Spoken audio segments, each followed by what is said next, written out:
Hybrid 101, how engines and electricity work together. Gas or electric? Why not both? Over 20 years ago, the world's first, mass-produced hybrid car hit the mainstream. Fast forward to today and nearly every automaker has a gas-electric offering in their range. With governments around the world clamping down on emissions, and the push to make cars as efficient as possible, the hybrid vehicle has gained quite the following in the West and in Japan. Even electric cars are becoming more popular over in those parts of the world. With the excise tax favoring alternative power vehicles, now is a good time to take a closer look at the hybrid car and understand the tech behind it. The lowdown on hybrids. Defining the hybrid. The simplest way to explain a hybrid is two different sources of power motivating a vehicle. In the case of cars, it's usually an electric motor with an internal combustion engine. Typically paired with a gas-powered engine, it was the formula used by the first-generation Toyota Prius and has been the foundation for many others since. Of course, one can pair the electric motors with a diesel engine, instead of a gas-powered unit. Examples of these include the Suzuki Ertiga Hybrid and the Audi Q7 e-tron TDI. Of course, there are also different kinds of hybrids, and it's not just classified by the engine being helped by the electric motors. The lowdown on hybrids. Choose your hybrid combo.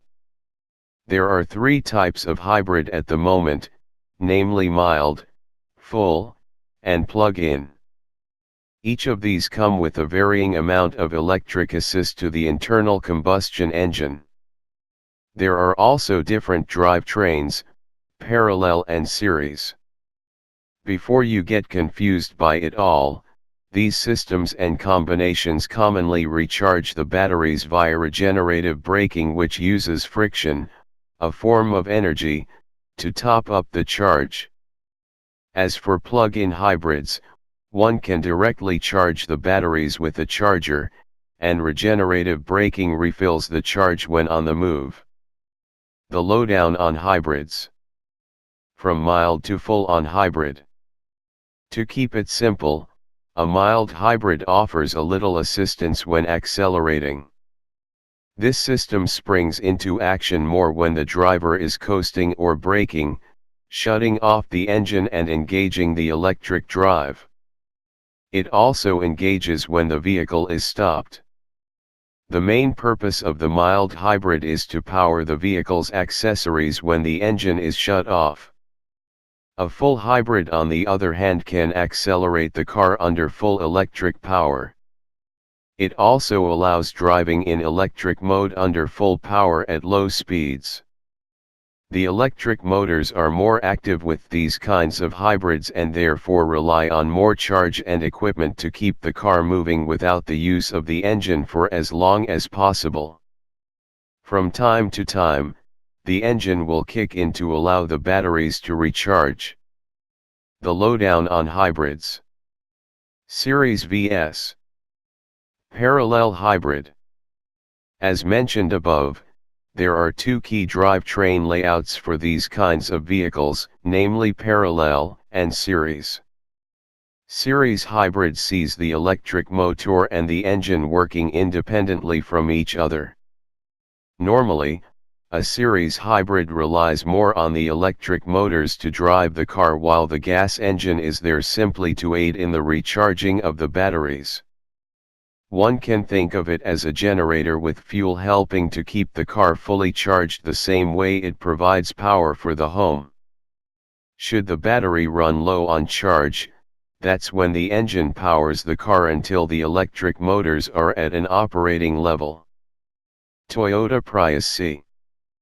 Parallel hybrids, on the other hand, make the electric motor and the engine work together.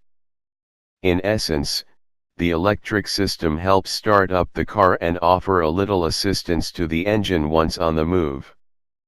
This system can go as far as giving the gas engine a boost under hard acceleration. With the two working in conjunction, it won't give as much full electric range like the series hybrid, but it is simpler to engineer it in existing platforms. There are some manufacturers that combine the elements of the two. Dubbed either as Powersplit or series parallel, the electric motors are powered by the engine, like a series hybrid, and connected via the transmission, like a parallel hybrid. Both the electric motors and engine work hand in hand to boost performance and extend range, depending on the situation. However, there is a little more reliance on the engine when compared to a pure series hybrid. Hope for hybrids in the country? With the new excise tax in place, it favors hybrids, and we're starting to see lower prices on these types of vehicles. The government is encouraging the use of eco-friendly vehicles by levying half the tax compared to conventionally powered vehicles. So far, we are seeing price deductions on hybrids, ranging from PHP 100,000 to even over PHP 1 million. Volvo Philippines has even announced that they will be bringing hybrids in their range this year. Mainstream Japanese markets such as Honda and Nissan offer a wide variety of hybrids abroad, while, locally, Mitsubishi has been showcasing the Outlander PHEV. With the congestion in the country, it could be said that the hybrid might go from novelty to practical solution. One question does remain: is the Philippines ready for an electric revolution? Only time will tell.